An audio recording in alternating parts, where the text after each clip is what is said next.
The Forsus fatigue-resistant device is a unique appliance designed to achieve efficient Class II correction. It is composed of two main components, a spring module and a push rod. The spring module is attached to the upper first molars through the headgear tube, and the push rod is crimped onto the lower arch wire.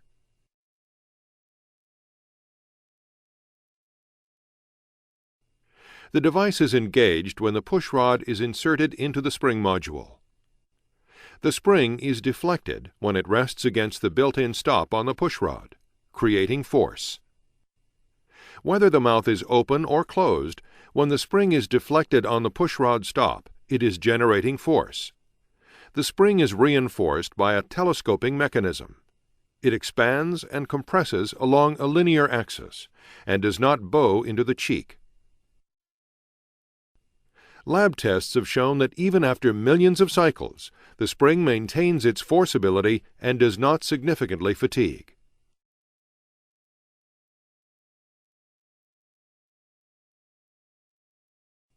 The result is an appliance that is easy to install and use, works consistently, and achieves Class II correction without requiring any form of patient compliance.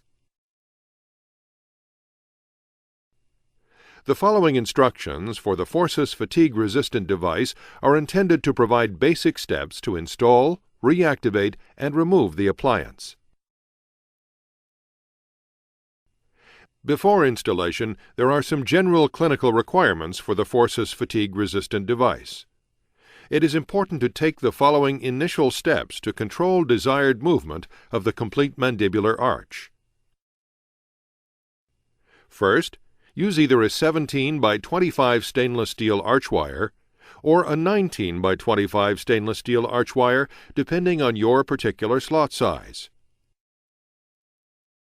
Second, ligate the lower brackets where the push rod will rest with stainless steel ligatures. This will prevent unwanted rotation of the teeth supporting the appliance's force. Third, the lower arch wire should be securely cinched to control anchorage and mesial flaring of the lower arch. Fourth, when using the Forsus EZ2 module, ensure before installation that it fits properly in the occlusal headgear tubes of the upper first molar buccal tubes.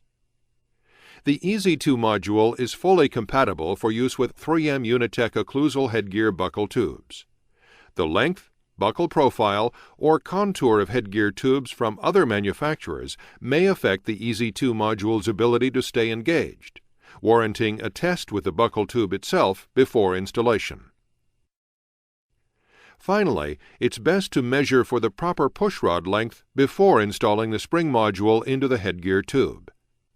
The objective is to select a push rod length that deflects the spring enough to exert force, but does not completely compress the spring when engaged.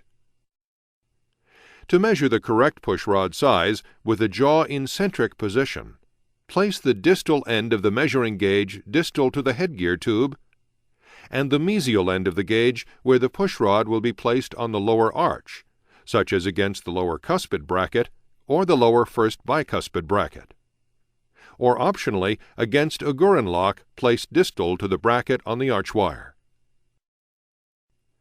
The appropriate size of push rod is indicated on the measuring gauge.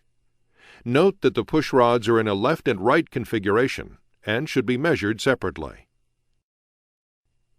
If the measurement falls between two values on the gauge, select the shorter length as the initial push rod. With advanced preparation and measuring completed, installation can commence.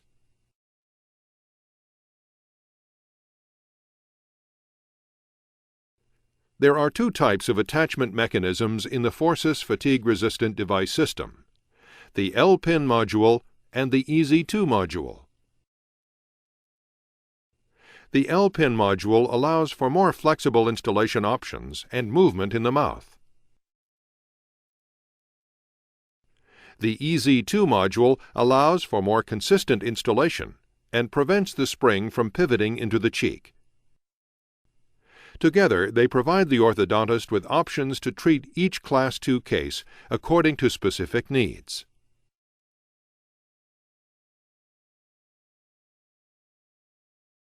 To install the L-pin module, thread the L-pin through the eyelet in the universal spring.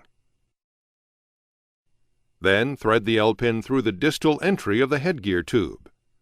Allow about 2 millimeters of space between the distal end of the buckle tube and the universal spring eyelet. Crimp the L-pin around the headgear tube and trim as necessary with a pin and ligature cutter.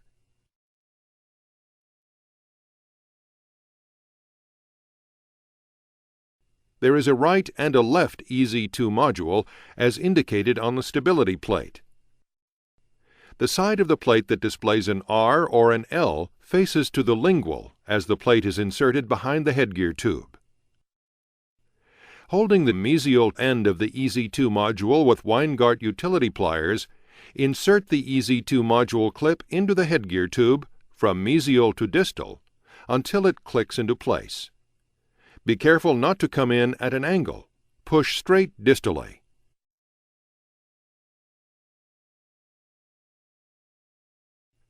The push rods are available in different lengths and are selected based on the measured value during advanced preparation. After selecting the correct push rod, place the distal end of the push rod into the opening on the mesial end of the spring module. Then place the mesial end of the push rod onto the arch wire.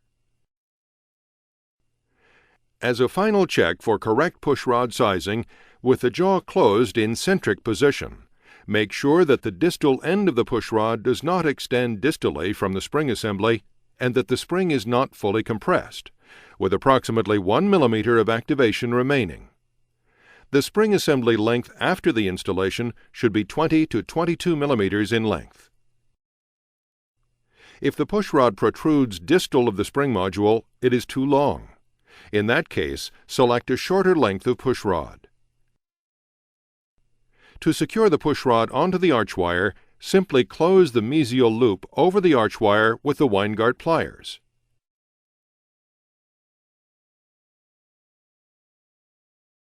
Over time, as the Class II malocclusion is corrected, the spring deflection is reduced. To reactivate the spring module, use the split crimps provided by the Forsus corrector kit. Compress the spring so that the push rod is exposed, and place the split crimp distal to the stop on the push rod. Secure the crimp onto the push rod. This will provide 2 millimeters of activation. If greater activation than the 2 millimeters provided by one crimp is required, replace the push rod with a longer push rod.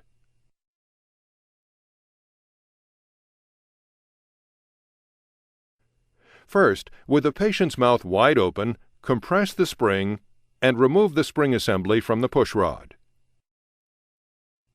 Then, for the L-pin module, bend the L-pin straight and pull it out of the headgear tube distally. For the EZ2 module, with Weingart pliers, grip the distal end of the EZ2 module clip and pull the EZ2 module in an occlusal mesial direction, opening the clip and pulling it out of the headgear tube.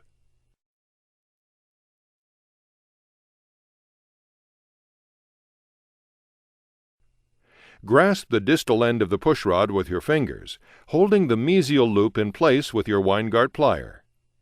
Bend the push rod to open the mesial loop and remove it from the arch wire.